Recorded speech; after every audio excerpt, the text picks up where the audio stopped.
Salve, salve, ouvintes e ouvintes do podcast do lado esquerdo do muro, Conexão Israel. Estamos de volta mais uma semana. Eu, Marcos Orenstein e João Miragaia. Fala, João. Fala, Marquinhos, beleza? Tranquilo, na boa. Podcast 134, gravando na quinta-feira, tradicional quinta-feira, mas um pouco mais cedo, são 9h36 da noite aqui em Israel. A nossa segunda tentativa, porque começamos a falar e esquecemos de gravar o podcast, mas nos primeiros minutos nos demos conta e então estamos repetindo aí esse início. Vamos então passar para o nosso primeiro bloco para tratarmos de questões relacionadas ao conflito palestino-israelita. Bom, gente, comentamos aí na semana passada, né? Até porque a gente vinha aí naquela onda de atentados. Inclusive, o último atentado que aconteceu aqui do lado esquerdo do muro, né? Aqui dentro de Israel, foi uma hora antes da gente gravar o nosso podcast na semana passada, o atentado em Tel Aviv, que deixou de início 3 pessoas mortas, e depois acabou... Não, 2 pessoas mortas, e depois mais um acabou morrendo um dia depois. Enfim, e essa semana que está acabando agora, a gente não teve nenhum outro atentado, pelo menos do lado de cá, mas as coisas continuam bem quentes, né? Continua assim uma tensão muito grande de todas as forças de segurança aqui dentro de Israel. A preocupação é grande porque, enfim, a situação continua tensa, o clima entre as forças palestinas, os grupos palestinos, né, continua também bem acirrado e a violência do lado de lá continua bem alta. João, o governo e o Estado têm se preparado aí para as festividades de Pêssar, né, a também conhecida Páscoa Judaica, que começa aí a partir de amanhã, né, cara? Pois é, né? Vale lembrar que a gente está também junto a Pêssar, né? Esse ano a gente está tendo agora, coincidentemente, Pêssar junto com o Ramadã, que é um mês muito diferenciado no calendário muçulmano, onde os muçulmanos jejuam durante a luz do dia, e é um mês que tradicionalmente a gente tem tensões aqui em Israel, né? Ramadã, enfim, nem sempre cai junto de alguma festividade judaica, como a gente tem que lembrar que o calendário muçulmano ele é um calendário lunar, e os meses eles flutuam, né? Cada ano eles coincidem com outra época, enfim, do ano do calendário judaico, que é um calendário que é ao mesmo tempo lunar e solar, né? Mas enfim, deixando essas questões de lado, a gente está tendo Ramadã e Pêssar, né? Pêssar, a noite de Pêssar é amanhã de noite, né? Sexta-feira de noite, quando o ouvinte escutar provavelmente já vai ter passado, e Ramadã, enfim, é o mês inteiro, e amanhã de manhã, na sexta-feira de manhã, quando tem a tradicional reza, né, nas sextas-feiras nas mesquitas, porque sexta-feira é o dia sagrado dos muçulmanos, é o dia que eles vão rezar, e enfim, é o dia que mais gente frequenta as mesquitas na sexta-feira de Ramadã. Amanhã é a segunda sexta-feira de Ramadã, o mês tem, se não me engano, 4 sextas-feiras, enfim, o mês muçulmano, esse Ramadã vai ter 4 sextas-feiras, e amanhã é a segunda, então, a gente já está preparado para possíveis tensões que possam acontecer nessa coincidência de datas, nessa quase coincidência, né? Porque Pêssar a festividade começa de noite, né? E Ramadã, a reza é de manhã. Mas ainda assim a gente pode ver algumas coisas acontecerem, enfim, na região onde fica a mesquita de Al-Aqsa, né? Na esplanada das mesquitas, que os judeus chamam de o Monte do Templo, que é onde ficava o Templo Sagrado, fica essa diferença entre os muçulmanos chamam o que os judeus chamam, a região. Agora, o que pode acontecer e para que a gente está se preparando? Ramadã é um mês que já tradicionalmente é tenso, né? A gente tem muitos protestos, muitas vezes violentos, né? A gente já teve esse ano, as vésperas de Ramadã e durante Ramadã, né? E, enfim, a gente está tendo essa onda de atentados aqui em Israel. Essa semana a gente não teve nenhum atentado desse lado do muro, né? Mas a gente teve um atentado em Hebron, no bairro judaico de Hebron, que é uma cidade palestina, mas com um bairro judaico interno, né? Mas segundo as forças de segurança, todos os dias são evitados pelo menos 2 atentados. E agora, hoje em Hedera, um suspeito, né, fugiu depois que ele foi abordado pela polícia, sentado num banco, né, e quando ele fugiu, enfim, não conseguiu ser pego, pelo menos até onde eu saiba, mas encontraram uma faca do lado dele no banco. Então, enfim, tem uma possibilidade também de se tratar de um potencial terrorista, talvez possível, né, potencial autor de um atentado não planejado previamente, né, desses espontâneos. Mas, enfim, Agora, qual é a grande questão que tá circundando essa questão de Pêssar e do Ramadã, né, e amanhã? Como eu disse, enfim, o Ramadã é um mês tenso, muitas vezes, então, após as rezas, tem embates entre as pessoas que foram, entre os muçulmanos que vão rezar na Mesquita de Al-Aqsa e a polícia, e às vezes o exército, a polícia da fronteira, né, que é quem está ali na esplanada das mesquitas, né?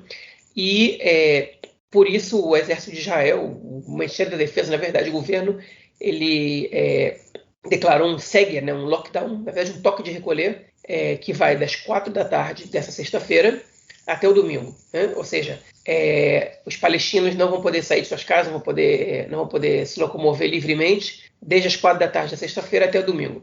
Por que às 4 da tarde? Porque dá tempo das pessoas irem rezar na Mesquita de Al-Aqsa, né?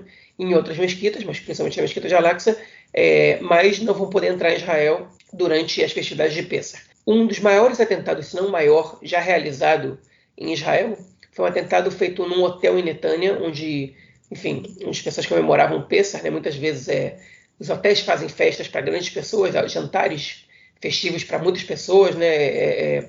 Nas festividades judaicas, e esse atentado, se não me engano, morreram mais de 40 pessoas, explodiram o andar inteiro do hotel. Enfim, foi um caso muito drástico durante a segunda intifada, muito triste, e as atenções sempre estão redobradas, principalmente para uma situação como essa. O Hamas e a Jihad Islâmica disseram que, enfim, eles estavam bastante quietos até agora, né? Não queriam muita bagunça em Gaza, eles que estão reconstruindo Gaza, eles que estão, que Israel permite a entrada de muitos mais trabalhadores de Gaza no país, e isso está movimentando mais de 100 milhões de shekel a economia da região, que já é uma região muito pobre, e essa entrada de recursos, ela é muito positiva para a região, e o Hamas não quer afetar, né, esse ingresso, essa injeção de escalim, né, de dinheiro, basicamente, na economia palestina. Então, até agora, eles estavam bem quietos, mas os grupos, tanto o Hamas como a Jihad Islâmica, eles emitiram um comunicado em conjunto, dizendo que não vão admitir nenhuma provocação na Mesquita de Al-Aqsa, e ameaçaram jogar foguetes contra Israel caso isso acontecesse. O que eles chamam de provocação, né? Não dá para saber. Mas a gente sabe que existem grupos extremistas religiosos judaicos que pretendem levar para a esplanada das mesquitas cordeiros ou animais vivos para fazer um sacrifício ali, né? Como se fazia no passado, no templo sagrado, antes da festividade de Pêssar. O que isso quer dizer? Simbolicamente, o que eles estão dizendo isso aqui é nosso, isso aqui é o templo sagrado, isso não é Mesquita de Al-Aqsa, coisa nenhuma, isso é o monte do templo. O templo pode não estar construído, mas é aqui onde se faz os sacrifícios, e a gente, está exercendo a nossa soberania divina na região, né? Então, as forças de segurança de Israel estão muito atentas a esse tipo de ação que pode desencadear um novo conflito, uma nova guerra, com dezenas, centenas de mortos, pelo menos, e acho que a maioria das pessoas não quer isso, né? Não dá para dizer que ninguém quer isso, mas dá para dizer que a maioria das pessoas não quer isso. Enfim, então a gente está vivendo esse momento de tensão quase total, né? Essa semana eu gravei um podcast com o IB, né, na quarta-feira, na segunda-feira, na terça-feira, não me lembro, foi divulgado na quarta-feira, e eu disse que a situação em Gaza estava muito tranquila. Enfim, ela pode deixar de ficar tranquila, né? O comunicado do Hamas e a Jihad Islâmica foi emitido no dia que o podcast foi divulgado. Então, a situação em Gaza ela pode deixar de ficar tranquila a qualquer momento, né? Basta uma ação dessas com forte componente simbólico, provocativo, aconteça. Se não for evitado, a gente pode viver um novo conflito. Enfim, e as atenções estão redobradas para evitar possíveis atentados agora durante Pêssar. Tomara que tudo passe com tranquilidade, tomara que morra menos gente, porque tá morrendo gente nos territórios, na Cisjordânia especificamente. Tomara que isso cesse, que a gente possa entrar numa situação de tranquilidade o mais breve possível, mas nessa situação todo cuidado é pouco. Eu só queria acrescentar uns dados aí, porque a gente acaba muitas vezes falando, né, sobre a violência e os ataques que acontecem aqui, que também acabam sendo os outros ataques que são impedidos pelas forças de segurança, e a gente nunca fala do que acontece do lado de lá, né, do lado direito do muro. Eu acho que é importante a gente comentar também, a gente não comenta sobre política palestina, sobre, coisas relacionadas à política doméstica palestina, até porque a gente tem muito pouco acesso, nós não nos informamos a respeito, temos pouco acesso, mas a gente consegue ter acesso também ao que acontece, né, do lado direito do muro, apesar da mídia israelense ter não falar muito do que acontece. A gente sempre acaba tendo a impressão, ou pelo menos essa impressão que eu acabo tendo, que as coisas acontecem do nada, né? Tipo, como se no lado da Cisjordânia, principalmente, né, as coisas estivessem bem tranquilas, e, enfim, porque a realidade da Cisjordânia e a realidade de Gaza são bem distintas, né? Dentro de Gaza não há forças israelenses, né? E dentro da Cisjordânia há não só forças israelenses, como colonos israelenses, né? Centenas de milhares de colonos israelenses vivem naquela região, né? E aí eu queria acrescentar uns dados para a gente também ter noção do que acontece do lado de lá, que ajuda também a fazer com que atentados aconteçam, né? E que, enfim, que a gente chegue a essa situação enfim, bem complicada, né? Só esse ano, até março desse ano, na verdade, não incluindo aí o mês de abril, né, o mês que a gente está agora, a ONG B'Tselem, né, que é a principal organização de direitos humanos, é uma organização israelense de direitos humanos que trabalha dentro dos territórios ocupados, aí Cisjordânia, Jerusalém Oriental e Gaza, né, foram registrados, né, na Cisjordânia, né, e Jerusalém Oriental, foram 113 casos de violência cometidas por colonos desde o início do ano. Isso quer dizer colonos que destruíram carros, propriedades de uma forma geral, né, de palestinos, pichando, queimando, destruindo árvores, né? Muitos palestinos eles têm nas suas terras, né, oliveiras e outras, enfim, principalmente as oliveiras, e os colonos vão e destroem aquilo, enfim. Houve esse ano 113 incidentes desse tipo, né, de violência, inclusive, né? Houve um colono, houve assassinatos, né, de vez em quando acontecem, cometidos por colono. Esse ano foi um assassinato cometido por colono aqui de um palestino. Esse ano foram 13, na verdade, 13 palestinos morreram na Cisjordânia desde o início do ano. Na verdade, desse dado de mortes foram só janeiro e fevereiro, não inclui março. Tinham sido 13 palestinos, e agora em abril, né, a gente está no dia 14 de abril, e até hoje tinham sido 13 palestinos que tinham sido mortos aí pelo exército israelense na Cisjordânia. Só isso dá também uma noção para a gente, né, do que está acontecendo do lado de lá, né? A gente fala que está muito quente, as coisas estão muito tensas, mas a gente mostra o que vem acontecendo. E o quão é importante a gente entender o que é a presença dos colonos naquela região e o que eles também acarretam, né? Como eles influenciam e as consequências da presença deles na vida dos palestinos, porque eles são parte deles, né, que vivem ali e vivem nos seus outposts, né, como se fossem postos avançados, eles vão criando novos assentamentos isolados e são extremamente violentos, eles andam armados, têm o apoio do exército, porque o exército vai lá para dar proteção, e muitas vezes eles acabam agredindo soldados também, enfim, e a presença, e eles sempre correm, eles expulsam palestinos de suas terras, enfim, a presença deles é muito violenta, e é óbvio que isso acaba gerando também uma consequência, né? E tem uma revolta da própria população palestina, muitos pastores que não conseguem entrar nas suas terras com suas ovelhas, porque os colonos não deixam, muitos agricultores que querem chegar nas suas oliveiras e os colonos não deixam. Enfim, é uma realidade que na Cisjordânia hoje está realmente muito quente e tem se agravado, né, nesse último período aí, durante esse governo agora. Eu acho que é importante a gente também trazer esses dados, né, porque mostra um pouco, de vez em quando a gente fala, está acontecendo atentado aqui, a coisa lá está quente, e a gente não consegue saber o que acontece do lado de lá, não tem muita informação do que acontece do lado de lá, mas isso é importante. Enfim, como a gente previu ontem, sexta-feira, 9h30 da manhã, e eu trago aqui atualizações sobre a reza da manhã na esplanada das mesquitas, na mesquita de Al-Aqsa, na verdade a reza que não aconteceu, né? Mais de 1.000 jovens palestinos decidiram dormir na esplanada das mesquitas, com a suspeita de que judeus fossem subir a região para poder sacrificar um cordeiro, como a gente comentou.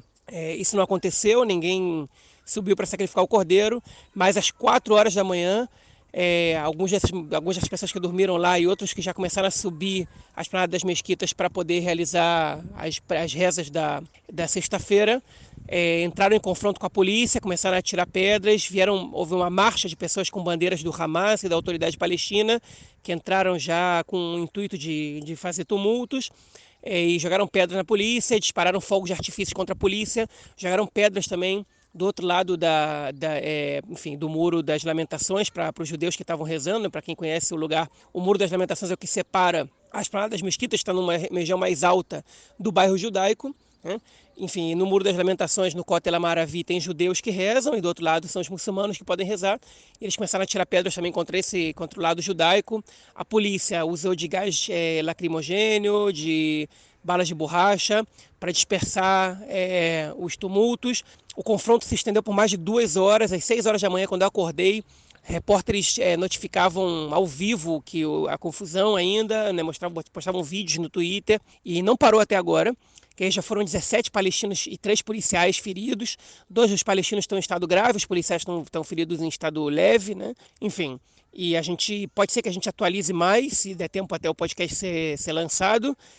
Até agora não tem sinais de foguetes sendo disparados da faixa de Gaza. O Hamas convocou a população da Cisjordânia a comparecer na linha verde e atuar contra as forças opressoras e a barbárie da ocupação, né, parafraseando o comunicado do Hamas.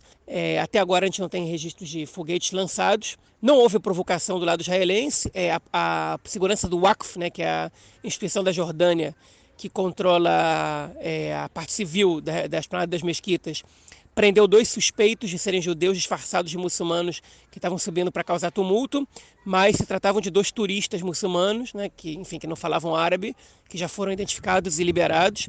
Mas as rezas não vão acontecer nessa sexta-feira por conta do tumulto, ok? O que pode causar ainda uma escalada ainda maior de violência. Enfim, espero não trazer mais atualizações, porque cada atualização que a gente trouxer provavelmente vai ser sinal de que as coisas pioraram. Mas é isso, pessoal. Enfim, Hag Sameach, Ramadan Karim, Shabbat Shalom, para quem está ouvindo a gente ainda na sexta-feira, se é que isso vai ser possível. Bom, vamos então passar para a nossa próxima notícia, que é sobre um casal de Jerusalém, um casal Kadori. Ele o casal que apareceu morto já há alguns anos atrás, o assassinato deles foi sempre um mistério, ninguém sabia dizer direito o que tinha acontecido, até que, enfim, foi divulgado, e parece que a causa da morte não foi um crime comum, foi o que é chamado aqui um crime nacional, né? Um crime com um pano de fundo nacional, ou seja, um atentado terrorista, né?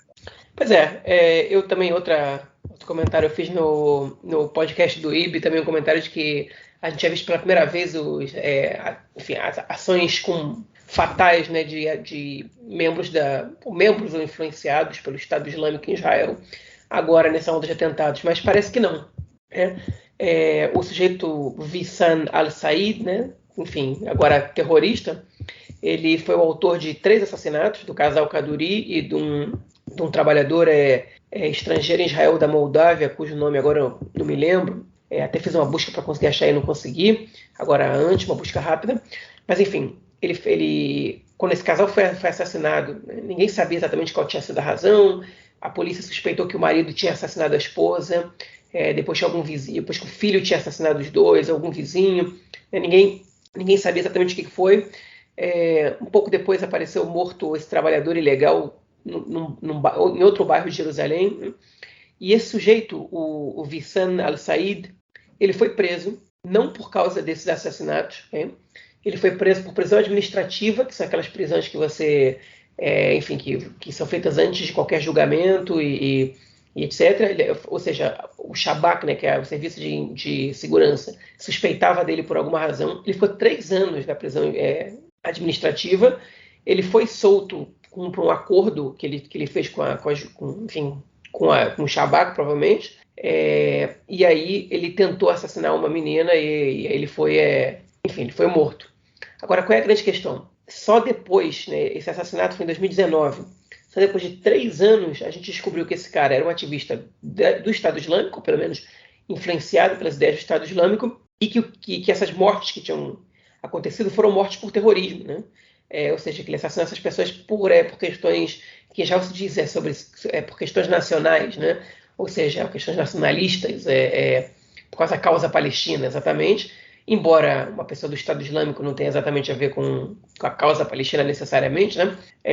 Enfim, que mostra muitos fracassos aí. Aí as pessoas, enfim, do fracasso da polícia, que não conseguiu identificar isso, fracasso do Shabak, que teve o cara preso, depois de investigar a vida inteira dele, não conseguiu chegar no fato de que ele era um terrorista, e principalmente ele ter sido solto e cometeu outro atentado, né? Por acaso a menina que ele esfaqueou não morreu, mas poderia ter morrido. Bom, o sujeito é de Hebron, né, na Cisjordânia, tinha permissão para entrar em Israel para trabalhar. Curiosamente, ele continuou tendo essa permissão depois de ser preso e solto. E ele, enfim, quando foram ver as câmeras de segurança antes dos atentados que ele cometeu, mostraram que ele se cobria quando passava na frente de algumas câmeras, ou seja, que ele conhecia mais ou menos como é que funcionava o sistema de segurança em Israel, né? Isso acende muitas luzes amarelas, né? Mas enfim, vamos deixar esse caso para depois, que ele acabou de ser divulgado, foi hoje que isso foi divulgado. A gente ainda vai ter aí algumas informações sobre esse caso, talvez a gente volte a falar sobre ele ou não, que aí o caso em si, ele não é a notícia mais importante do dia, mas ele desperta ele acende algumas luzes amarelas para a maneira como está atuando as forças de segurança e inteligência israelense. Esse é um caso realmente muito louco, né? Quando eu vi agora também, vi a notícia de que ele era o assassino, enfim, então o crime, na verdade, um atentado, tipo, né? Do nada sai esse resultado aí, realmente foi uma surpresa muito grande. Bom, vamos então passar para o nosso segundo bloco para tratarmos de questões da política interna israelense essa semana. Bom, gente, a primeira notícia do bloco é sobre o deputado Ayman Odeh, o deputado, o líder, né, da lista unificada, a lista de partidos de eleitorado majoritariamente árabe, né, e ele também é membro do Hadash, né, o Partido Comunista Israelense, e ele fez um vídeo essa semana, no início da semana, que gerou muita polêmica aqui em Israel, uma série de discussões, e pessoas, inclusive, dizendo que ele não tinha o direito de estar no parlamento. E o vídeo foi feito em Jerusalém, né, na frente ali do portão de Damasco, o portão onde sempre tem muita confusão entre árabes palestinos, né, o principal portão de entrada de Jerusalém em Jerusalém Oriental, da população palestina. Eles entram sempre ali pelo portão de Damasco, é mais próximo, né, da esplanada das mesquitas, então eles têm ali o acesso direto, e é onde sempre tem confusão e muita violência entre a população árabe muçulmana e a polícia israelense, né? Onde sempre o bicho pega. E também onde sempre também há muita provocação, né, por parte ali de militantes da extrema-direita israelense. Enfim, o Ayman Odeh fez um vídeo ali conclamando os cidadãos árabes de Israel que servem. Ele, no caso, falou nas forças de segurança, né, que foi depois, enfim, teve uma discussão em torno disso, mas, enfim, ele falando que os cidadãos árabes que servem nas forças de segurança, que representam cerca de 1,5%, deveriam abandonar as suas armas, jogar as suas armas na cara dos ocupantes, e que não poderiam, né, fazer mais isso com o povo árabe, com o povo palestino, no caso, com o povo palestino, e que deveriam largar suas armas por conta de toda a violência que é feita com o povo palestino. João, foi um vídeo aí que gerou uma série de discussões essa semana, né, cara? Pois é, o Ayman Odeh, ele foi muito criticado, ele foi criticado pelo governo e pela oposição, né? Ele fez o discurso que, enfim, que a oposição estava querendo para poder colocar o governo numa situação complicada, uma vez que ele agora provavelmente vai precisar do apoio, né? A coalizão vai precisar do apoio da lista unificada para evitar a dissolução da Knesset, né? A gente já vai chegar lá. E alguns suspeitam que ele fez esse discurso tão radical, o que não é o perfil do Ayman Odeh, justamente para marcar posição agora que a gente está entrando num período pré-eleitoral, né? Que a gente tem grandes chances de passar por eleições nos próximos meses. Então, qual é a ideia dele? É se diferenciar principalmente do Mansur Abbas, que é o líder do partido Ram, que está junto com a coalizão e tem feito um discurso muito moderado, Okay? E, de certa maneira, até do Ahmed Tibi, que é, enfim, que é um outro membro importante da lista unificada, okay?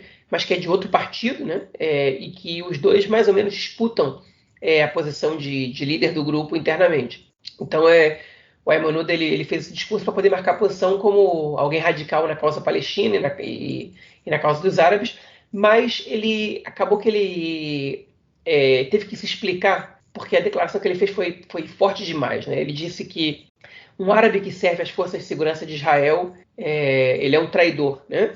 E que os jovens árabes e os pais que permitem que os filhos se alistem nas forças de segurança, eles são, enfim, eles são traidores e deverão se envergonhar do que estão fazendo. Isso aqui o que pegou mal, porque a lista unificada e, enfim, e as lideranças árabes em geral estão cobrando do Estado uma reação forte da polícia há bastante tempo, né, para conter a criminalidade árabe, enfim, criminalidade na verdade na sociedade árabe, os grupos de crime organizado e a grande quantidade de homicídios que acontecem na sociedade árabe israelense. Agora, eu não estou falando dos palestinos do lado direito do muro, né, nem da faixa de Gaza, estou falando dos árabes cidadãos de Israel. E, enfim, então quando ele diz que servir às forças de segurança de Israel é uma traição e se devia se envergonhar, fica complicado. Então ele teve que voltar e voltar um pouco atrás e dizer o seguinte: não, eu não me referi à polícia, eu me referi somente às forças que atuam na ocupação. Enfim, mas isso é muito complicado, porque em Jerusalém a polícia ela é um dos principais, enfim, a principal organização de repressão a manifestações árabes, né? E parte da confusão que está acontecendo é em Jerusalém, ele gravou o vídeo em Jerusalém. Enfim, fica essa estranheza no ar. E o Bennett, obviamente, foi lá e atacou o Ayman Odeh, e a gente vai comentar sobre isso depois, né? Na verdade, as entrevistas que o Bennett deu, que a gente vai entrar no debate daqui a pouquinho, foram antes da declaração do Ayman Odeh, e ele já tinha criticado a lista unificada, e ele voltou a criticar ele, e a Lapid disse: olha só, nosso governo está mostrando que é o certo, porque a gente não aceita os radicais nem da esquerda nem da direita, né? Tá aí a lista unificada fazendo um comentário desse, e o Bezalel Smotrich falando outra coisa que depois a gente vai tocar nisso. Mas enfim, foi um comentário que de certa maneira ele foi polêmico aqui em Israel, né? Ainda mais se a gente considerar que no atentado de Bnei Brak, um dos mortos foi um policial que abateu o terrorista, né? Mas acabou sendo morto também. Né? E, enfim, fica uma coisa complicada você fazer um comentário desse que, enfim, sobre enfim, generalizando os cidadãos de origem árabe que servem às forças de segurança, porque, enfim, parte dos que estão ali, eles estão defendendo a própria população, né? Porque nada impede que os terroristas que fazem os atentados assassinem árabes israelenses, né? É uma questão de sorte ou azar você estar no lugar onde um sujeito passa atirando ou esfaqueando, né? Então, pegou um pouco mal para o Ayman Odeh. É mais fácil você criticar o governo, você criticar o exército, criticar até o Estado, mas você criticar os árabes que participam das forças de segurança fica um pouco complicado. Ele não definiu bem, depois tentou definir, ainda assim a definição ficou um pouco complicada, enfim. Marcou a posição, com certeza marcou, mas o discurso ficou meio demagógico e, enfim, não sei se vai servir a médio prazo para ele para nada. É isso. E a segunda notícia do bloco, ela é sobre o deputado Amichai Shikli, né, deputado aí do partido Yemina, que vai ser, vamos dizer, declarado, né, pelo partido como um desertor, né? Ou seja, a gente comentou disso no episódio passado, no momento em que um deputado ele deixa o partido e é declarado como desertor, ele acaba sendo impedido de participar das próximas eleições, né, e ter enfim, ele acaba tendo os seus direitos políticos prejudicados, né, com respeito à candidatura e tudo mais. Isso no meio de uma semana em que, como o João deu aí, né, deixa na última notícia, o primeiro-ministro Naftali Bennett deu uma série de entrevistas, né, deu entrevista para todos os canais de televisão e que geraram também muita polêmica, né? A gente teve aí movimentações principalmente no campo da direita, que continua tentando derrubar o governo, né? O governo agora com 60 cadeiras ali, justinho, tudo empatado, e possivelmente, né, a gente com essa último comentário, e possivelmente aí com esse último comentário do Ayman Odeh, né, também mostrando que a lista unificada não vai apoiar o governo, não apoiaria numa votação, né, de desconfiança no parlamento. Possivelmente a lista unificada vai deixar o governo cair, né? Então a gente realmente teve uma semana aí bastante movimentada, e essas entrevistas do Bennett também geraram muita movimentação dentro da direita,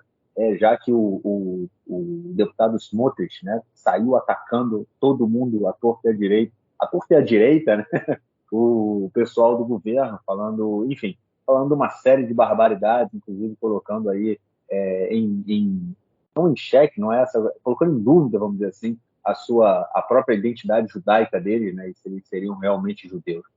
Uma semana, João, que deixou aí a extrema-direita meio desbaratinada, né? Na verdade, aconteceu muita coisa essa semana na política. Na verdade, não aconteceu nada, né? Mas teve, enfim, teve muita polêmica, né? Por comentários aqui, comentários ali. Esse clima pré-eleitoral, ele tá mexendo com os brilhos aí das pessoas, né? Bom, enfim, vamos por partes. Acho que eu vou tocar tudo agora, então minha fala vai ser um pouquinho mais longa, mas eu vou tentar mapear tudo. Enfim, o Yamina, pelo jeito, decidiu, né? Pelo jeito não, já declarou, já inclusive escolheu o relator do caso, que vai ser o Eitan Gintzel, que é um deputado do Partido Azul e Branco, para declarar o Amichai Shikli como Poresh, né? Que é alguém que abandonou o partido. O Amichai Shikli, ele é o deputado que é do Yamina, do partido do Bennett, um dos 7 deputados que nunca entrou na coalizão. Desde o início ele falou que o Yamina estava traindo suas promessas e que não ia fazer parte da coalizão. O Bennett tinha alguma esperança, o Bennett e o próprio partido, de que o Amichai Shikli, em alguns momentos, ele pudesse votar junto com o governo, né? Só que o Amichai Shikli, ele deu o cartão de visitas dele logo de cara quando ele votou contra a proposta da Ayelet Shaked, da Lei da Cidadania, né, que é uma proposta que, enfim, que eles tiveram convencer metade do Rama a votar a favor, e o Meretz e o Partido Trabalhista, eles contavam com o apoio dele, o voto dele, que fosse mudar tudo, e ele votou com oposição. E isso fica até incoerente por parte dele, né? Se ele estava abandonando a coalizão porque estava contrariando os seus ideais, essa lei era uma lei que o Yamina propunha e que, enfim, que ao contrário, foi a esquerda que contrariou as promessas, né? Que ele votou contra. Nesse momento já dava para ver que o cara ia trabalhar contra o governo, trabalhar para derrubar o governo. E nesse momento o Bennett já podia ter começado a declarar o Amichai Shikli como desertor, né? Mas ele não fez isso. E o cara votou contra praticamente todos os projetos de lei do governo, inclusive contra o orçamento, que caso não passe, né, o governo cai automaticamente, caso a votação não seja aprovada. E ela foi, no caso, né, no limite, mas foi. E, enfim, a gente já tinha todas as razões possíveis para que ele entrasse no processo para ser declarado suspeito. Só que o Bennett e o partido dele decidiram fazer isso só depois que a Idit Silman, que é essa deputada que a gente comentou semana passada, decidiu deixar a coalizão, justamente a líder da coalizão, né? Então, para mandar um recado, não só para ela, mas para os outros também. Okay? Enfim, o Amichai Shikli deu uma entrevista hoje no rádio, né? Já está preparando a defesa dele, só que a defesa dele está se baseando em uma estratégia que não faz sentido do ponto de vista legal. Qual é a estratégia dele? É alegar que ele não traiu o partido, ele não é desertor de nada, são os outros deputados que traíram todas as promessas de campanha. Só que a lei, ela não fala sobre promessas de campanha, a lei fala sobre disciplina partidária, quando o partido fecha a questão e o sujeito vota contra, quando o partido é da coalizão e o sujeito está na oposição.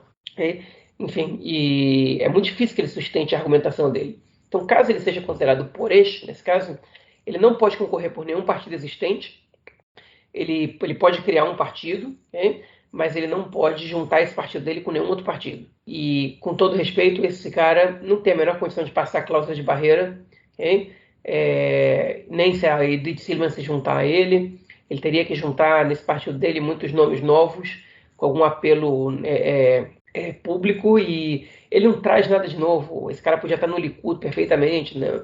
Enfim, a mentalidade dele, a ideologia política dele é muito próxima à do Likud, né? Se o Yamina tem uma diferença para o Likud especificamente, é que o Yamina tem uma base composta por mais da metade deles por pessoas da corrente nacionalista ortodoxa. E o Amichai Shikli não é dessa corrente. Ele foi um cara trazido pela Ayelet Shaked, que é secular, o partido, né? Por ser um cara de direita, por ser um cara que tem algum apelo, que tinha, enfim, um nome feito entre as Mechinot Dan Tzvayot, que são grupos, são organizações de preparação para soldados, para o exército, de preparação ideológica e política e de consciência nacional, né? Algumas são mais de direita, algumas são mais de esquerda, para dar uma consciência para os soldados antes que eles vão para o exército. Programas de um ano que você pode adiar o teu alistamento em relação a isso. Ele é um cara que ele fundou algumas e que coordenou e dirigiu algumas, era um cara que era conhecido nesse meio. E aí ele trouxe ele para a política. O Bennett não conhecia ele, enfim, ele traiu o partido no momento que pôde, né? Dentro do próprio Yamina tem gente que é contra que ele seja declarado por ex, por exemplo, o Abir Kara, que é um cara que o Bennett também trouxe só para essas eleições para o partido, que era representante dos profissionais autônomos, né, e pequenos empresários em Israel, que foram que sofreram muito, né, na corona, por não receber a ajuda do Estado, por não terem acesso ao seguro-desemprego, e etc, etc. E ele, enfim, não está muito contente com os rumos do governo, ele não recebeu nenhum ministério, e ele ele já deixou claro, na semana passada, eu comentei na edição passada do podcast, que ele pode também abandonar esse governo sem problema. Então ele está lutando, ele está brigando para que o Shikli não seja declarado por ex, porque ele sabe que esse pode ser o futuro dele também, e se isso acontecer, é outro que não vai ser eleito, muito provavelmente. Enfim, então a gente está vendo aí que os ânimos estão à flor da pele. O Bennett detonou o Shikli nas entrevistas que ele deu essa semana. Outra vez o Bennett convocou todos os órgãos da imprensa, na verdade, no caso da imprensa televisiva, não todos. Ele convocou os canais 11, 12 e 13, né, que são, enfim, 3 canais de televisão com telejornais importantes. Não convocou o canal 14, que é o canal da extrema-direita, que tem um telejornal há menos de 3 anos, né? Conseguiu o direito de ter um telejornal há menos de 3 anos na concessão pública deles, mas é um canal com uma audiência muito, muito inferior aos outros 3. E o Bennett é constantemente atacado ali, é o meio de comunicação com a pauta ideológica, é o único deles com a pauta ideológica definida, né? Dos meios televisivos, eu digo, né? Tipo, enfim, não definida, todos eles têm uma posição, todos são sionistas, etc, etc. Mas, enfim, os outros 3 não dá para dizer que sejam de esquerda nem de direita, né? Eles tratam os entrevistados de maneira bastante parecida, embora tenha críticas às entrevistas. Enfim, eles apertam os entrevistados ao máximo possível, não importa qual é a linha ideológica deles.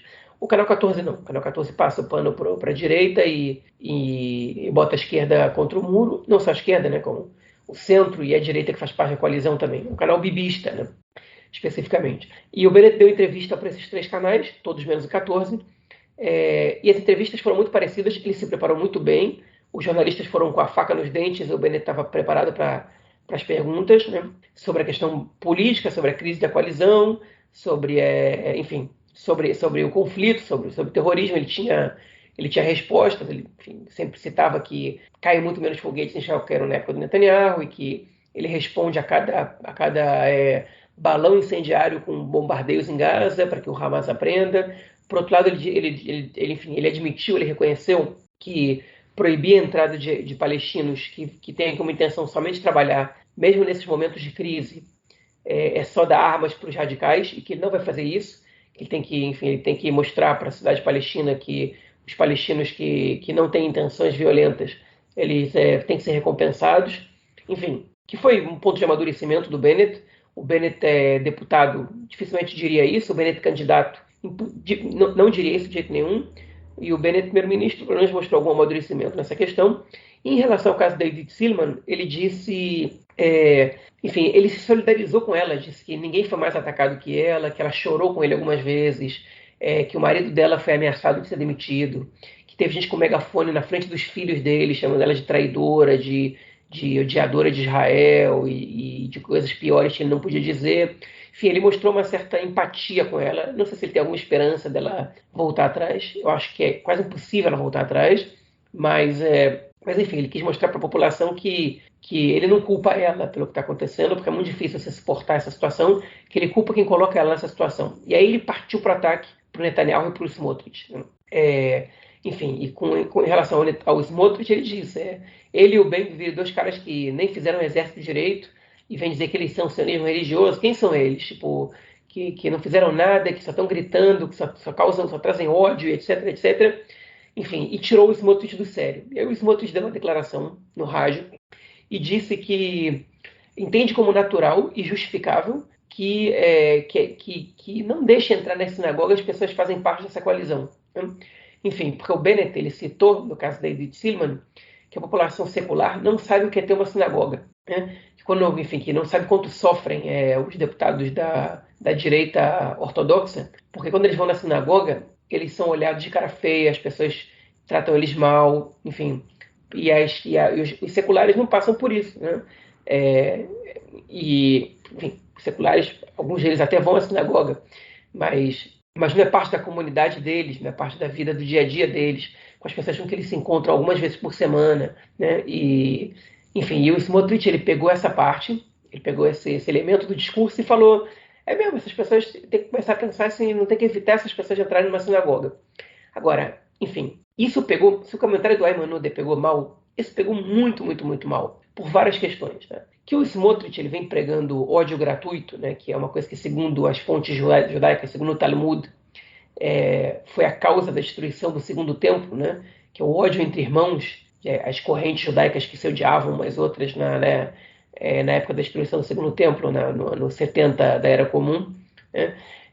Enfim, os outros, se ele já vem dizendo isso, e o Bennett justamente disse isso, olha só o que o Smotrich está fazendo, está pregando ódio gratuito, o mesmo que destruiu o reino de Israel, que não é exatamente verdade, mas que causou a segunda grande destruição há 70 anos atrás, no ano 70 da Era Comum. Nesse caso pegou mal por várias razões. Primeiro, porque ele está usando as sinagogas para fazer política. Hein? Ele sempre fez isso, usa as sinagogas, as academias rabínicas, nas yeshivot, mas isso é feito, enfim, nos ambientes fechados, não em público. Né?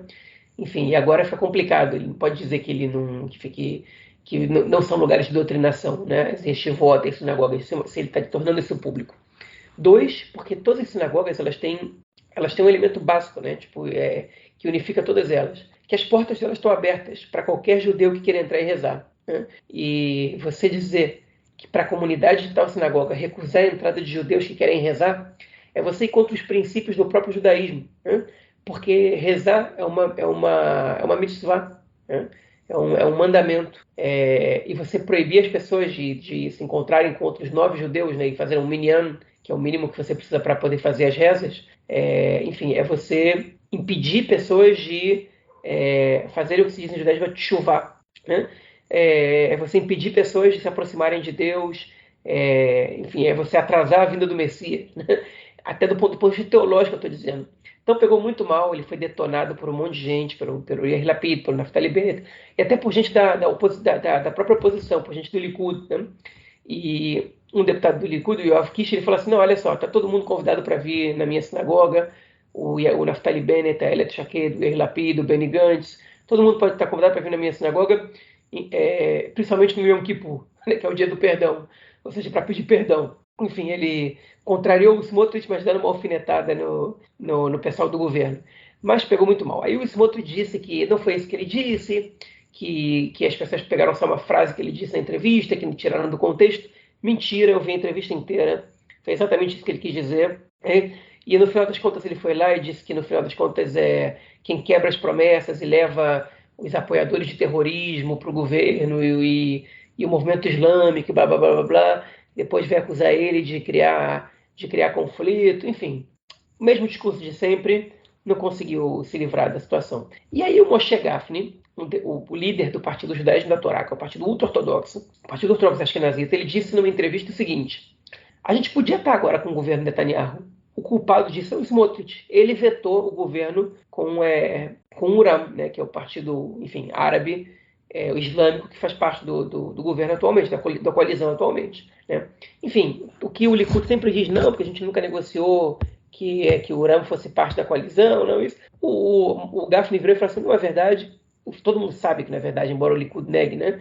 Na verdade, essa é a causa e o Smotrich vai ser julgado pela história por não ter deixado a gente fazer esse governo hoje. Eu espero que eles tenham agora mais sabedoria. Agora, esse comentário do Gafni, ele mostra pra gente duas coisas. A primeira, que ele está fazendo uma movimentação já há algum tempo para que algum outro governo possa ser criado sem que tenha necessidade de eleições. E como a gente comentou na edição passada, se esse governo agora cai, quem assume de maneira automática é o Yair Lapid. E o Yair Lapid, ele tem, enfim, a população ultra-ortodoxa tem muitos problemas com ele. E se a gente fica nessa rodada de indefinições, de ter eleições atrás de eleições e não tem governo, o Yair Lapid se mantém como primeiro-ministro, né? E os ultra-ortodoxos continuam na oposição por mais tempo. Eles têm receio do que pode acontecer. E se eles estão vendo uma possibilidade de voltar a ser governo, eles querem. Então ele já tinha feito um comentário de que a oposição tinha que fazer uma autocrítica e colocar para formar o governo a pessoa com mais condições, ou seja, mandando um claro recado para o Netanyahu, que chegou a tua vez de ir para o lado, botar o Benny Gantz de primeiro-ministro, não importa quem, e que a gente possa fazer parte do governo. Okay? E agora ele fez esse comentário sobre o Smotrich, okay? Que é dizendo que a mensagem dele é clara. A gente tem que abrir a possibilidade do Uram ser governo, então se o Smotrich não está disposto a isso, traz outro partido que esteja. Okay? E ele também está colocando ele tá colocando ali a disputa eleitoral em voga, né? Porque o Smotrich, pelo que a gente viu da votação que o partido dele teve em cidades de maioria ultra-ortodoxa, okay? Ele tirou dos partidos ultra-ortodoxos pelo menos uma cadeira e meia. Okay? Eles estão nessa disputa, os partidos ultra-ortodoxos com o partido sionismo religioso. A juventude ultra-ortodoxa, ela cada vez mais ela é cada vez mais sionista e cada vez mais de extrema-direita sionista. Né? Então, está existindo essa disputa agora entre a ultra-ortodoxia e a ortodoxia sionista e o Gafni está querendo marcar posição. Okay? Enfim, mostrando os danos que o Smotrich está fazendo para que ele possa recuperar ou ganhar parte desses votos.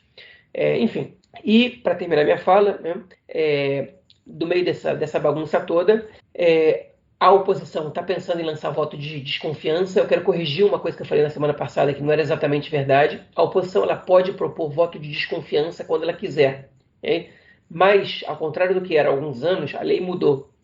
E você só pode propor voto de desconfiança e na desconfiança construtiva. O que isso quer dizer? Que o governo só cai se você tiver um governo para substituir o atual. Ou seja, se você consegue fazer com que o voto de desconfiança ganhe, não necessariamente o governo vai cair. A Knesset não vai ser dissolvida.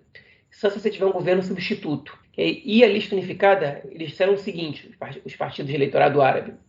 A gente apoia sim uma votação de dissolução da Knesset, mas a gente não apoia uma votação de desconfiança, porque a gente não quer dar para o Netanyahu e para a extrema-direita a possibilidade de formar um governo. Ou seja, a lista unificada está deixando claro que eles querem eleições, mas não querem outro governo na situação atual. Agora, ainda tem gente que tem dúvidas se eles realmente vão ser tão apressados assim para convocar novas eleições.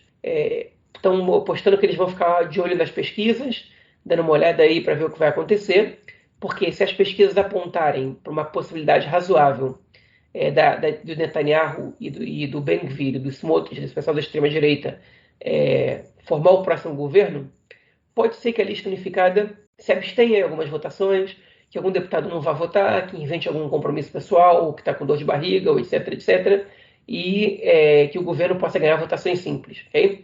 É óbvio que eles cobrariam um preço caro por isso, né? E esse preço caro pode vir em forma de reformas, em forma de dinheiro para a situação da população árabe israelense, que chegaria por meio deles e não do Uram. E o governo vai ter que ser muito hábil para negociar isso com o Uram, por exemplo, para o Uram poder aceitar que a lista unificada também colha louros desse governo, ainda que o Uram seja quem paga o preço, entre aspas, de ser parte da coalizão e a lista unificada não, né? Vai ter que negociar isso com os partidos da direita que formam o governo, porque eles, enfim, aceitar o Uram já não foi fácil, aceitar a lista unificada é mais difícil ainda, né? Então eles vão aceitar que a lista unificada seja o fiel da balança para o governo continuar de pé. Para alguns deputados ali é o fim da picada, e é o Yair Lapid que tá tocando essa proposta para frente, enfim. E uma das primeiras medidas que ele deve tomar é que, enfim, o acordo de coalizão ele prevê votações de orçamento bienal, né? Orçamento por 2 anos, e agora em 2022 o governo teria que aprovar o orçamento de 2023 e 2024. Só que, de acordo com a lei do orçamento, se você aprova o orçamento bienal, você tem que ter maioria de pelo menos 61 deputados. Se você fragmenta isso em 2, okay? Se você cancela essa lei, você precisa ter sua maioria simples, e vai para uma votação de orçamento anual, você só precisa ter maioria, ou seja, 60 a 59 basta, ou 58 a 56, não importa, não precisa ter 61. E então o Lapid está cogitando quebrar essa promessa, esse acordo de coalizão, para poderem votar um orçamento só para 2023 e dessa maneira passando dando muitas vantagens para a lista unificada ou para algum deputado que esteja na oposição, por exemplo, a própria Edith Silman, aqui, ali, acolá, ele possa manter o governo atuando aí aos trancos e barrancos, sem cair. Enfim, se vocês me perguntarem, eu digo o seguinte, para mim esse governo não dura mais 6 meses. 9 de maio a Knesset volta a funcionar, muito provavelmente a oposição vai tentar lançar uma votação de dissolução da Knesset o mais rápido possível. Obviamente que eles vão querer ter alguma segurança de que essa votação vai ser aprovada, né? E eu acho que é muito difícil que o governo consiga agradar a tanta gente sem ter maioria, né? Eu acho que esse governo está com os dias contados e é muito, muito provável que a gente tenha eleições ali entre setembro, outubro, no máximo novembro desse ano ainda. Não acredito que a gente vai chegar a 2023 enfim, com esse governo no poder sem eleições, não. Pode ser que eu queime a língua? Pode. Eu não estou cravando, não tenho bola de cristal, mas eu acho pouco provável. Eu acho que é muito difícil que o governo consiga agradar esses gregos e troianos de uma vez só, né? É preciso de muita habilidade e muita predisposição de muitos lados aí. E tem muita gente que está olhando muito mais para o próprio umbigo do que para a realidade como um todo. E é exatamente por isso que esse governo tem pouca possibilidade enfim, de se estender no poder. É isso, sem sombra de dúvida, uma semana muito agitada aí entre coalizão e oposição, e vai ser muito interessante ver quais serão os próximos passos aí na política, né? O que vai acontecer daqui para frente, porque não vão faltar emoções. Bom, vamos então ao nosso próximo bloco para tratarmos de questões diversas aqui essa semana. Bom, gente, uma notícia bem interessante foi sobre a ida para o espaço de mais um astronauta israelense chamado Eitan Stiva, e, na verdade, é o segundo israelense ao espaço, e, enfim, uma missão que saiu da Flórida, né? É uma missão que ele pagou milhões de dólares para poder estar nessa missão, mas agora está lá no espaço e já mandou, inclusive, várias mensagens, leu histórias infantis para crianças aqui na Terra, enfim, fazendo aí o orgulho, né, israelense em alta mais uma vez, né? O Eitan Stiva, né, esse astronauta israelense, na verdade ele é o terceiro astronauta israelense que vai à órbita, mas, enfim, o primeiro morreu, né, a missão dele fracassou e ele morreu nessa tentativa, então ele é o segundo que consegue ir. Ele ficou em treinamento na Flórida, né, em isolamento, os parentes dele, os filhos dele só podiam vê-lo através de um vidro, né? Enfim, vai ficar, acho que, se não me engano, 48 horas na órbita, na verdade já ficou, acho que já voltou. Enfim, aqui foi comentado, obviamente. Se fosse o primeiro seria mais comentado, o segundo é um pouco menos, mas ainda assim a notícia, né? Enfim, numa ação internacional, só uma curiosidade interessante para a gente ver. Aqui, como a Força Aérea de Israel é muito forte enfim, o país produz muitos pilotos, né, proporcionalmente, a maioria dos candidatos a astronautas eles são ex-pilotos da Força Aérea. Enfim, isso fica como curiosidade aí para o nosso ouvinte, para a nossa ouvinte. E a próxima notícia do bloco, ela é relacionada aí à questão econômica, que após 4 anos, o Banco Central israelense aumentou a taxa de juros em 0,25% para tentar, né, dar uma freada aí na inflação que vem galopando, né, vem aí fazendo com que a situação, principalmente da classe média e classe média para baixo, né, fique cada vez mais difícil. Quando sobe a taxa de juros, né, a gente vê aí vários impactos, principalmente também na questão relacionada à compra e venda de imóveis, né, dos juros, da mascanta, que chama, né, que é o financiamento, enfim. O que já era difícil acaba ficando mais difícil ainda, mais complicado para quem adquirir um apartamento, mas esse é apenas um dos elementos dessa alta aí da taxa de juros. João, não vai ser a única, há previsões aí, né, que isso vai continuar acontecendo no próximo período e o governo tem que, de qualquer forma, frear essa inflação aí, né? Pois é, e para o ouvinte que pergunta por que isso não está na parte de política, é pela seguinte questão: o Banco Central israelense, né, o Banco de Israel, ele atua de maneira totalmente independente. Ele não está submetido ao Ministério das Finanças aqui, e ele toma essas decisões sozinho. O governo ele só nomeia o presidente do Banco de Israel, e é difícil um governo trocar a pessoa que exerce o cargo. Enfim, e essa é uma decisão deles. Desde 2018, o Banco de Israel não aumentava a taxa de juros, né? A taxa básica de juros de Israel, atualmente, ela está em 1,85%. Os juros em Israel são muito baixos. Okay? Essa subida é uma tentativa, como o Marquinhos colocou bem, para controlar a inflação. Okay? A inflação em Israel para 2022, estipulada, ela é na faixa dos 3,5%. Okay? Enfim, para comentar isso, o país estava vivendo uma situação de deflação em 2018, 2019. Okay? O país tinha uma diminuição geral dos preços. Em relação à moradia, não, obviamente, mas em relação a outros produtos, já estava numa situação de deflação ou estagnação total. E esse ano a inflação está muito mais alta que o que a gente estava acostumado, ultrapassando bastante a previsão anterior, que era de 1,5%. Né? E estão calculando que em 2023 a inflação pode aumentar ainda mais, pode ser até 2%, pode aumentar ainda 2 pontos, né? Pode chegar a mais de 5%, o que seria um problema. Enfim, o que isso muda para a gente? Né? O aumento da taxa de juros ela fortalece a moeda, okay? O que pode ser considerado bom em alguns fatores, mas para Israel isso não é tão bom assim, porque o shekel ele já está muito forte em relação ao dólar, e isso prejudica muito as exportações israelenses. Né?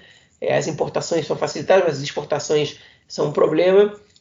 O turismo também ele é prejudicado, porque o Israel já é um país caro, e com o shekel muito fortalecido em relação ao dólar, ele passa a ser ainda mais caro para o turismo, dificulta muito essa atividade no país, mas ela facilita a poupança, né? Quem tem algum dinheiro na poupança, o dinheiro pode render um pouco mais, não só na poupança, como na própria conta que rende, mas quem tem empréstimo vai pagar juros mais altos, né? E, enfim, isso passa a ser um problema. Enfim, mas é uma tentativa do Banco de Israel de frear a inflação. É pouco, essa não pode ser a única maneira de frear a inflação, é pouco, mas o governo, como não tem muito projeto, o Banco de Israel se viu na obrigação de tomar uma decisão aí.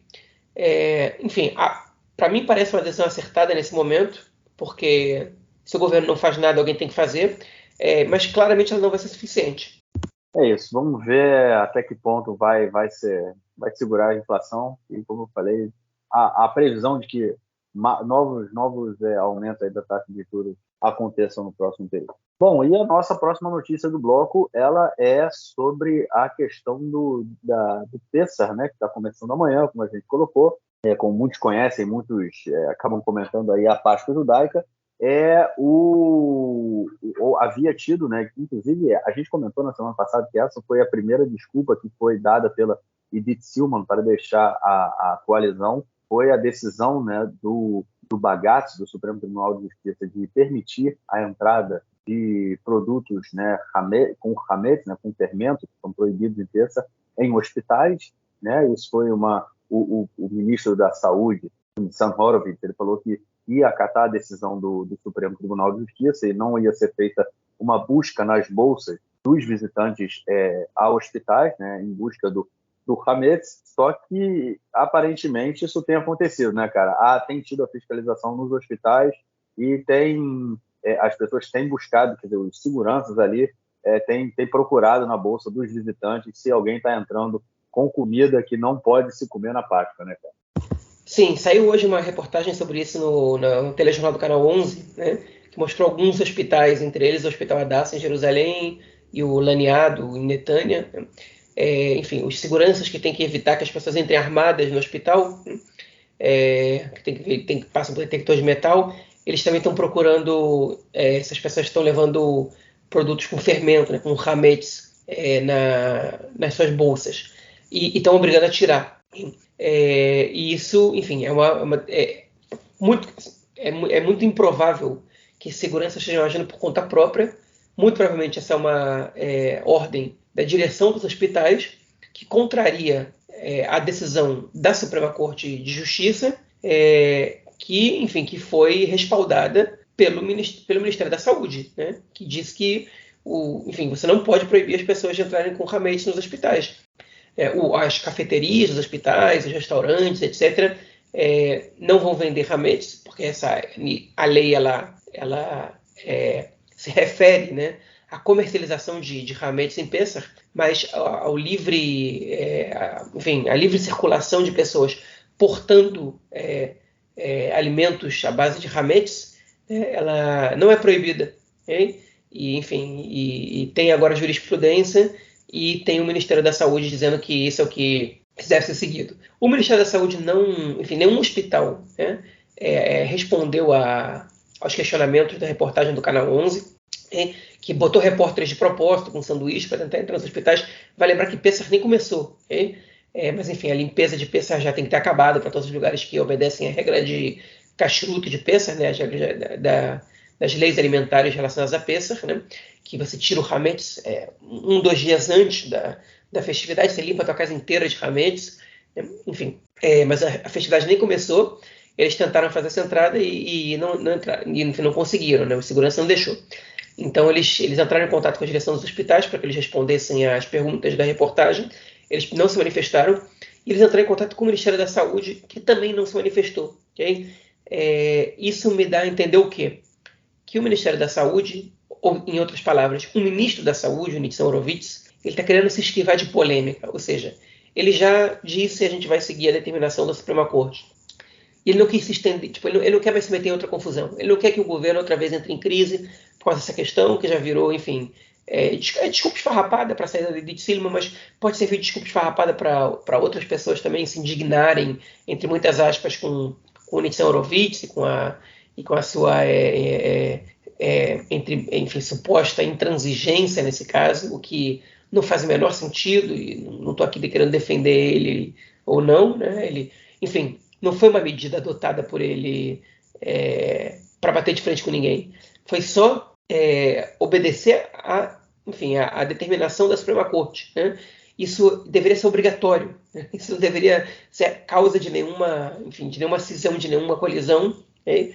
E muito menos deveria ser desrespeitado pelas direções dos hospitais. Mas, enfim, está sendo. Né? E, enfim, mais um capítulo triste aí dessa história. E eu estou ansioso para ver se essa reportagem vai trazer para a gente algum esclarecimento, alguma mudança na política ou não. É isso. Vamos então ao nosso próximo bloco para ouvirmos o comentário do esporte do camarada Nelson. Manda aí, Nelson. Meu caro Gorenstein, amigos do Conexão Israel, do lado esquerdo do muro, mandar um abraço para o João, que está cozinhando a sopa Kneidelach. É isso aí, o João, que vai comemorar o Pessach com familiares e fazendo aquela tradicional sopa Kneidelach. Procurem no Google para ver o que é a sopa Kneidelach. Procurem no YouTube, também tem receitas. E quem estiver por Israel pode encomendar com o João. O João entrega na região de Kfar Saba, Iranana, Kneidelach pronto e bem quentinho. Liga Israelense de Futebol Feminino, a Liga Israelense de Futebol Feminino, a liderança ainda do Kiryat Gat, seguido do Maccabi Emek Hefer. É isso aí, o quarto colocado é o Asa Tel Aviv. Lembrando que na segunda e na terça-feira temos a sequência da rodada. O Kiryat Gat mantendo uma distância de 7 pontos e galgando realmente rodada atrás rodada, buscando o campeonato. O time do Kiryat Gat realmente mantendo essa distância e tecnicamente realmente um time muito bom que mantém a regularidade e em campo se vê uma superioridade técnica. É isso aí, Hag Sameach, um grande abraço. Valeu, mestrão, obrigadão pelo seu comentário. Obviamente, te esperamos na semana que vem. João, algo mais a declarar ou a gente fica por aqui, cara? Não, tudo de boa. Só queria dizer, em poucas palavras, que a gente aumentou em mais 1% o número de ouvintes femininos, né, do sexo feminino, do gênero feminino. Já estão em 26%, enfim, eram 21% quando a gente comentou a primeira vez, que eram muito menos. Então, tá valendo aí, pessoal. Obrigado aí pelas sugestões. Queremos chegar aí pelo menos a 50%, 51%, considerando que as mulheres são a maioria na população do mundo, né, do planeta. Enfim, mas cada pontinho percentual que a gente sobe aí, a gente vai comemorando. Legal, bons números. E deixando, então, vamos terminando, desejando a todo mundo, né, um Pesach Sameach, né, que começa a festividade do Pesach amanhã, então desejando para todos um Pesach Sameach, como muita matzá. Você gosta de matzá, João? Curto, como numa boa. Eu também gosto, tem gente que não gosta não, matzá é a coisa sem gosto mais gostosa que tem. Eu sou capaz de comer matzá sem parar, cara, eu acho bem gostoso. Mas enfim, cada um come o que quer, tem aqueles que comem. É interessante que a minha esposa vem de família marroquina, quer dizer, parte da mãe é marroquina, a parte do pai é tunisiana, então faz uma bagunça geral. Eu tenho tido aí nos últimos anos um acesso a uma comida completamente diferente da que eu era acostumado a comer, que eu venho de família europeia, enfim, uma bagunça total, mas é bem legal ver essa diversidade. Então, desejar aí um Pesach Sameach para todo mundo. João, um grande abraço, cara. Abraço, Hag Sameach, até a próxima.